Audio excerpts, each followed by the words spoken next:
Hi guys, welcome back to another video here with me at the Aspiring Home Cook. If this is your first time here, I'm so glad you could join me today. I do hope you will consider staying around and subscribe to my channel to get notified every time another video goes up. Those of you who've been here before, welcome back. In today's video, we're going to look at making homemade crumb fried chicken. I love this recipe so much. It is extremely easy to make and I serve it up either as comfort food and as party food as well. So I'm going to show you just how I make my crumb fried chicken.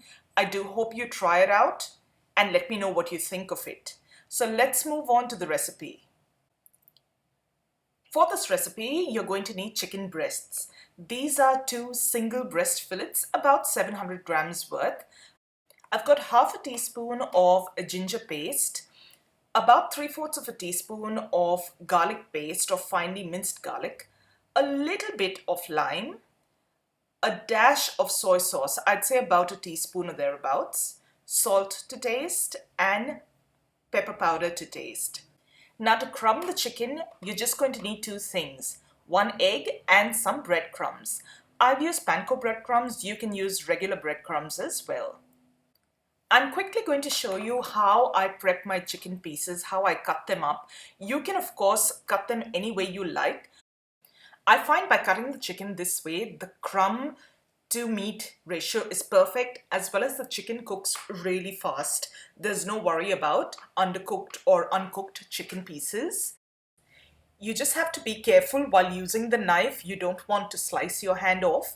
If you're not very confident with your knife skills, another thing you can do is just cut up the chicken into smaller pieces and using a meat mallet or a tenderizer, just lightly pound on the chicken to flatten the pieces to give you thinner pieces. Whichever method you choose, make sure you're being safe while prepping your chicken.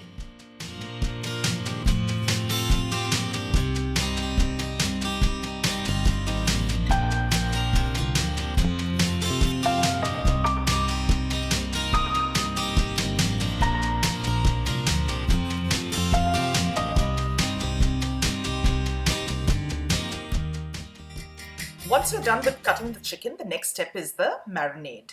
You're going to start by adding some salt to taste. Add in black pepper, freshly cracked, or pepper powder to taste. Your ginger and garlic paste. A tiny splash of soy. And a little squirt of lime juice. You don't want to use too much lime, it can overpower the chicken. And now using clean hands, I'm just going to mix that all together and massage all of those ingredients into the chicken pieces. I usually just leave this on the countertop for about 20 minutes or so before I proceed with crumbing and frying them up.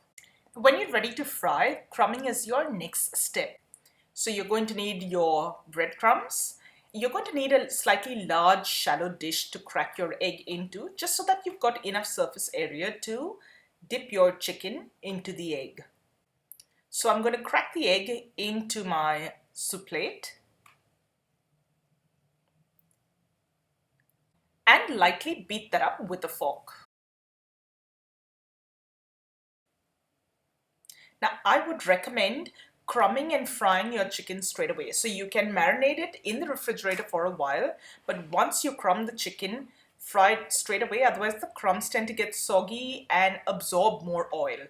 So you dip your piece of chicken in the egg on both sides and then dunk it into your plate of breadcrumbs. Make sure it's covered with crumbs on both sides. You might have to flip it a couple of times like you see me do here to make sure that you get good breadcrumb coverage on your chicken piece. I'm just going to set this aside into another plate just for the purposes of the video, but usually when I make my chicken, straight from the crumbs it goes onto the pan. So I'm just going to prep a few pieces before we can take them onto the stovetop. Now heat your pan over a medium to high heat and drizzle with a little bit of cooking oil. Be a little generous with the oil over here, because if you don't have enough oil on the pan, you won't get an even browning on your crumbs. Once your oil has heated up, again, you don't want it smoking hot, you just want it hot enough to sizzle. Gently place your chicken pieces on the pan. Don't overcrowd the pan, just make sure there's enough of room around all of the pieces. You may have to fry off your chicken in batches if you're doing a larger batch of chicken. Once you've put the chicken in the pan, don't move the pieces around till they've fried off. Just leave them be. And when you see that they've crusted on the bottom and the color's turned a lovely golden brown, only then very gently flip them over. If you move them around too much in the pan before that crust is formed, some of the crumbs could fall off. Now, if the pan feels like it's drying up, I usually add a little bit more oil while I'm frying the chicken. This is not by any means health food, and we don't make it very frequently, but when I do, I like to make it the right way, get that nice beautiful crumb, so a little extra oil does not hurt. A couple of minutes have passed. I'm going to flip one piece to the other side to show you what it looks like. Now this piece has browned, but it's not as dark as I would like it. If this is the color you're looking for, then by all means, that side has been cooked. I like mine done a little more brown, but in any case, I'm going to let this cook off a little bit more and then flip the pieces and cook them until they're a nice golden brown on the second side as well. These are nice thin pieces, so on a medium heat, once the pieces have browned on both sides, I know that my chicken's going to be cooked. If you've got slightly thicker pieces of chicken, you might want to lower the heat a tiny bit and cook it a little longer so that it cooks right through. When you're satisfied with the browning of the crumb on your chicken, just take them aside onto another plate. If not, just flip the pieces over and continue cooking till they're done to your liking. And once all your pieces have fried off and you've taken them out onto a plate, you've got a beautiful plate of crumb fried chicken. Golden brown and delicious on the outside, but the inside, the chicken's still really nice and moist and tender. Now you can serve these up a number of ways. I use them to make chicken burgers. You can also use them to serve as a main meal in itself, and that's exactly what I'm going to be doing this time around. I'm going to serve up these gorgeous pieces of chicken with a little mashed potato and a beautiful fresh salad on the side. If you'd like to see a video on how I make my mashed potato and this lovely feta salad, leave me a comment and let me know, and I'll upload them really soon. And that, guys, is how simple it is to make beautiful crumb fried chicken at home.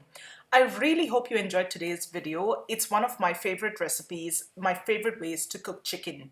If you did, don't forget to give this video a thumbs up. And yes, guys, don't forget to subscribe to my channel below so that you get notified every time I upload a new video. Click on that little bell icon so that those notifications get to you. Thank you so much for watching today, guys, and I'm going to see you really soon with another delicious recipe. So till then, take care. Bye.